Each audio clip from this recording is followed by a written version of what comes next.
ക്രിസ്തുവിനെ രക്ഷകനായി സ്വീകരിച്ച ഓരോ ദൈവമക്കളിലും ദൈവം പ്രസാദിക്കേണ്ടത് വളരെ ആവശ്യം.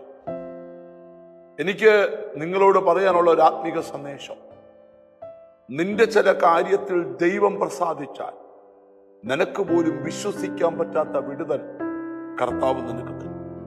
റോമർക്കെഴുതിയ ലേഖനം 12-ാം അധ്യായത്തിന്റെ 1-ാമത്തെ വാക്യം, നിങ്ങൾ ബുദ്ധിയുള്ള ആരാധനയായി നിങ്ങളുടെ ശരീരങ്ങളെ ജീവനും വിശുദ്ധിയും ദൈവത്തിന് പ്രസാദമുള്ള യാഗമായി സമർപ്പിക്കുകയും. വിശുദ്ധ വേദപുസ്തകം പഠിക്കുമ്പോൾ നമ്മുടെ ശരീരം ദൈവത്തിന്റെ മന്ദിരമാണ്. സ്തോത്രം. ദൈവത്തിന്റെ ആത്മാവ് നമ്മളിൽ വസിക്കുക. അവൻ വിശുദ്ധനായിരിക്കുന്നത് പോലെ നാമും വിശുദ്ധരാണ്.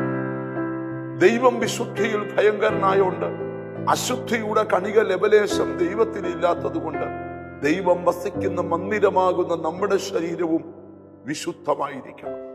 ഇന്ന് ഈ വചനം കേട്ടുകൊണ്ടിരിക്കുമ്പോൾ ദൈവത്തിന്റെ വിശുദ്ധിക്ക് ചേരാത്ത എന്തെങ്കിലും അശുദ്ധി നിങ്ങളുടെ ശരീരത്തിലോ ഹൃദയത്തിലോ ഉണ്ടെങ്കിൽ ആ അശുദ്ധിയെ തുടച്ചു മാറ്റുന്ന ദൈവത്തിന് സ്തോത്രം, ക്രിസ്തുവിന്റെ രക്തത്താൽ കഴുകൽ പ്രാപിച്ചു വേണം കർത്താവേ എന്റെ ഉള്ളിൽ വസിക്കണമേ എന്ന് പറയുക.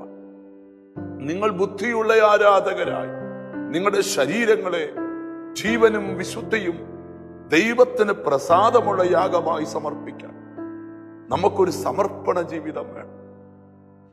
ഇവിടെ വിശുദ്ധ വേദപുസ്തകം പഠിപ്പിക്കുക, നമ്മൾ ബുദ്ധിയുള്ള ആരാധകരാണ്. സ്തോത്രം. നമ്മുടെ ശരീരങ്ങളെ ജീവനുള്ളതാക്കണം, വിശുദ്ധിയുള്ളതാക്കണം. കാരണം എന്താ? ആമീൻ. വിശുദ്ധിയിൽ ഭയങ്കരനായ ദൈവം നമ്മളിൽ വസിക്കുന്നത് കൊണ്ട് ധന്യനായ പൗലോസ്ലീഹ എഫെസോസിലെ സഭയ്ക്ക് ലേഖനം എഴുതുമ്പോൾ ആ ക്രിസ്തു വിശ്വാസത്താൽ നമ്മുടെ ഉള്ളിൽ വസിക്കണം. നമ്മൾ നമ്മൾക്കുള്ളവരല്ലെന്നും നമ്മെ വിലയ്ക്ക് വാങ്ങിയിരിക്കുന്നത് കൊണ്ട് ശരീരം കൊണ്ട് ദൈവത്തെ മഹത്വപ്പെടുത്തുകയെന്ന് കൊരിന്ത്യർക്കെഴുതിയ ലേഖനത്തിൽ ധന്യനായ പൗലോസ്ലീഹ വെളിപ്പെടുത്തുകയാണ്.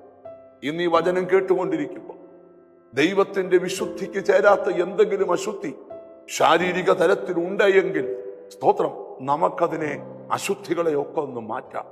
അശുദ്ധിയെല്ലാം ചാരമാക്കി ദൈവത്തിന് സ്തോത്രം തിളങ്ങുന്ന മുത്തായി നമുക്ക് പുറത്തു വരാം.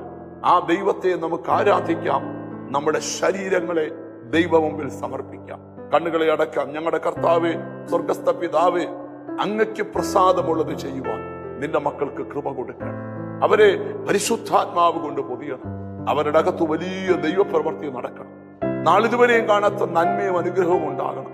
എന്നോട് ചേർന്ന് പ്രാർത്ഥിക്കുന്ന മക്കളെ നിന്റെ നാമം ചൊല്ലി പിതാവിന്റെയും പുത്രന്റെയും പരിശുദ്ധാത്മാവിന്റെ നാമത്തിൽ അനുഗ്രഹിച്ചു യേശുക്രിസ്തുവിൻ നാമത്തിൽ നമ്മുടെ ശരീരങ്ങളെ ജീവനും വിശുദ്ധിയും ദൈവത്തിന് പ്രസാദമുള്ള യാഗമായി സമർപ്പിക്കാം. God bless.